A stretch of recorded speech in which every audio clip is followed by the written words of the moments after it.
Hello, welcome to Image Bearers. My name is Atoma Edgy. I'm very excited today to have on the show with us Latasha Givens, who is a reporter. She is with 11 Alive, I believe it is, in Atlanta, Georgia. Also joining us today, assisting with the interview, is Roxanne Hopkins. She's from Minnesota. So again, thanks so much, Latasha, for taking time out of your day to join us. Yes, I'm so happy to be here and to see you guys, bringing back old memories, being in the Detroit church and all the good Yes. feelings. That's awesome. Why don't you go ahead and start us out, Miss Roxanne? Okay, now see, this is the thing. I've been knowing, I know her just as Tasha because I've been knowing her since she was 12. And so just seeing her is like this, I'm so proud. I feel like a proud auntie, you know. You're definitely one of the many aunties for sure. Yeah. So my question for you, first question is, what inspired you to become a reporter? Okay, being a reporter is something I've wanted to do ever since I was a little girl. There were two things I wanted to be. First, a nun, and then a news anchor.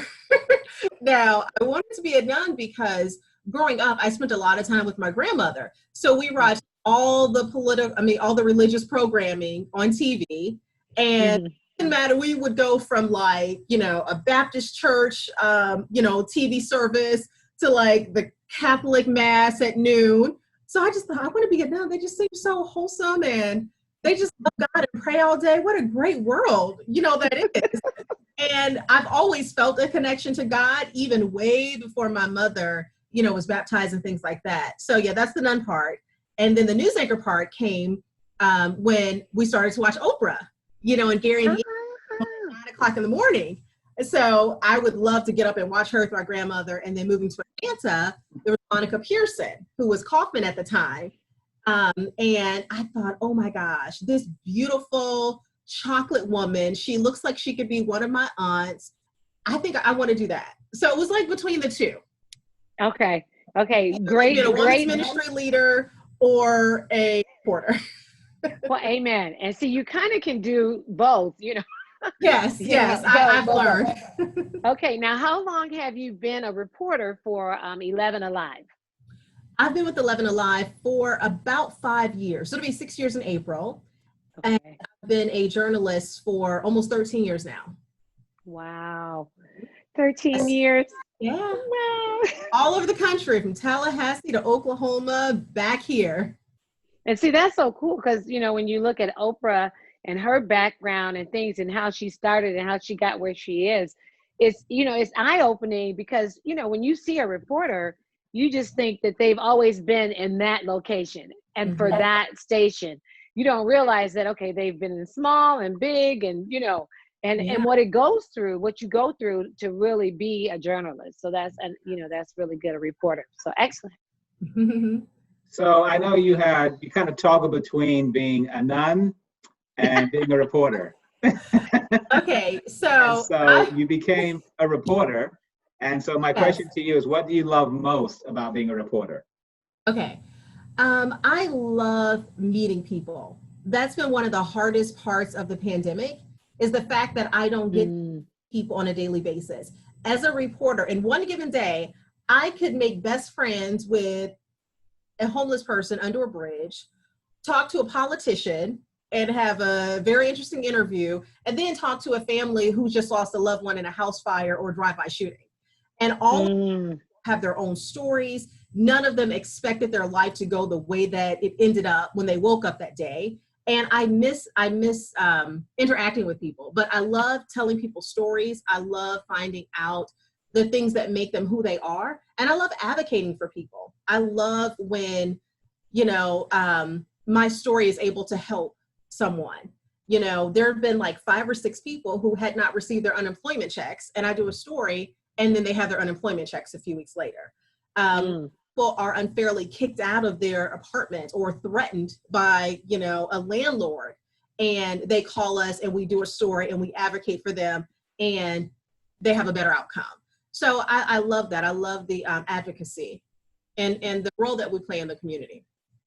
That's so it great. Seems like you go a little bit further than necessarily like, here's the news, but there's also an element where you can be an advocate, and essentially you're actually creating their news at the same time. So that's awesome. That's awesome.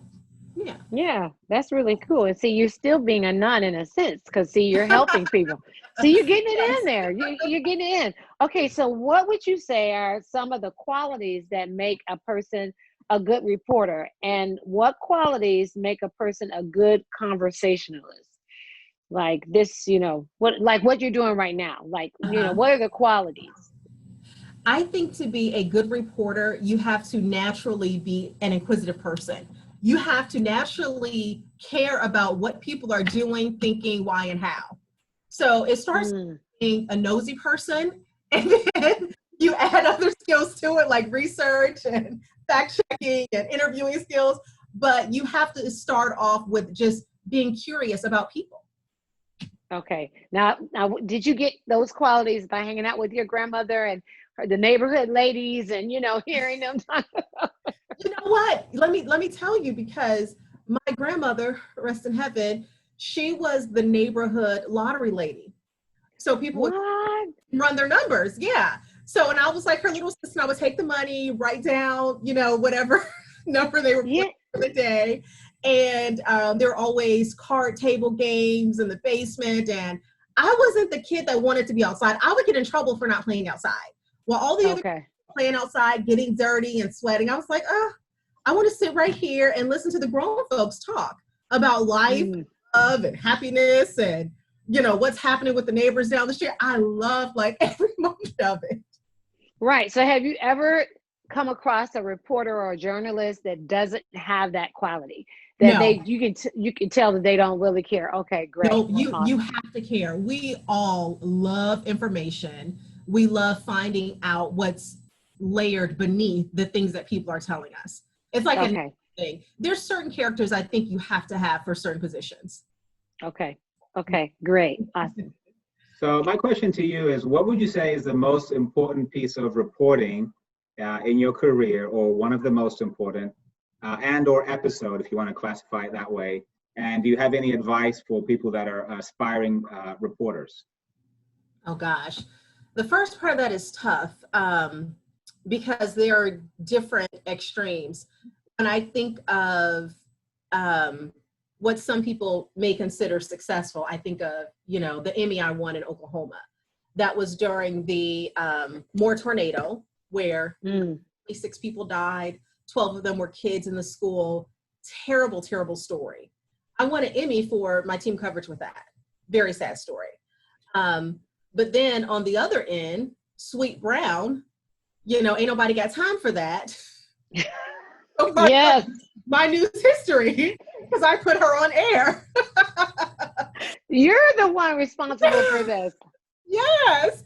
And she got a new house, paid for her kids to go to college, got a band. Wow. All that because of a quick little interview our photographer did, and I fought to put it on air. So it's hard to say, because a lot of the stories we cover are very tough. Some of them can be very meaningful, but a lot of them don't always end the way that we would like them to. Yeah. And then any advice that you have for people who are aspiring reporters? Yes, you have to want to do the work. You have to be willing to start in a small market, carry your own camera and tripod through a cornfield doing a story on feral pigs and how they're hurting farmers in South Georgia. You have to want to do that the same way you want to sit there with all the glory on 60 Minutes. You have to do the work. There are no shortcuts. Industry is changing like a lot of other industries. So people can get to their end goal a little faster, just social media. And, there are some bedroom bloggers who become very popular, so they may get a spot on air, but the traditional path hasn't changed that much. You really and you have to understand journalism. And you don't learn that just by liking entertainment and having commentary on different things. You have to understand the ethics behind journalism and media law and things like that. That's awesome. Thank you. Yeah, that's really great because I think at times we do see the glam part of things and we don't realize in so many different positions in life you have to really love to work it for to get whatever you're working at. So Yeah. since you're such a hard worker, what do you do for fun? What do you do Oh, for for fun. fun or to just get away from the news? Okay, so there are a few reality shows that I love. Okay. I was just catching up on Potomac not long ago during my workout, texting my friends all these quotes. So I would say Housewives is like my guilty pleasure. What else do I do? It's almost like I forget because we've been in a pandemic for so long, but I love Oh, going, yeah. love to cook. We love having people over, none of which we've done in like 6 months. But yeah, the only thing I've been able to do is just watch more reality TV and eat more, Right. And eat more food. Right. I think and eat that's more the food. thing. Yeah. Everybody's trying to have like not that much pandemic pounds. Like we're like, Mhm. okay, I gotta pull it back. I gotta pull it back. It's so hard. And there are times when, okay, I'm going down. As soon as I get past that 10 pounds, it's like, oh, we're going to be on lockdown again. Oh, shoot. And then it's just, starts to go back on up. So it's like, I don't know. Pray for me. The Right. struggle is real. Amen. So I know that along with your career, you're a very hard worker, definitely seems like, from what you're sharing. It looks like you also have, you are the host of Business Brief radio show. Yeah. What's that about? Oh my gosh. I was so happy to have this show. And when I first heard about the opportunity, I thought, no, I'm not going to do that because, I want to focus on other things.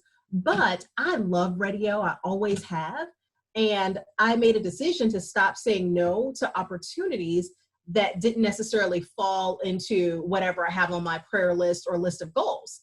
So I thought, you know what? I'm going to say yes. And I've loved it. So the Business Brief, it's a weekly live radio show based out of Atlanta. And every week we take you behind the scenes of emerging careers and top industries around the state.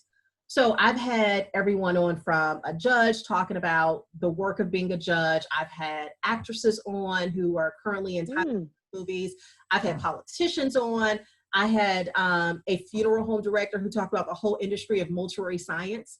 I've had a lot of small businesses on, a gentleman who owns a cleaning company, a realtor. And one of the things I found was, especially in Atlanta, you have a lot of people who have jobs that they somewhat enjoy, but they have other passions, but they don't know to make money off those passions. Then you have people who like their job, but don't make enough money and need to have other streams of income. And they're not quite sure, what side job should I do? What can I do to build generational wealth? So that's where some of those other jobs came in. Like with the owner of the cleaning company, it started off as a part-time job because he was saving for a house.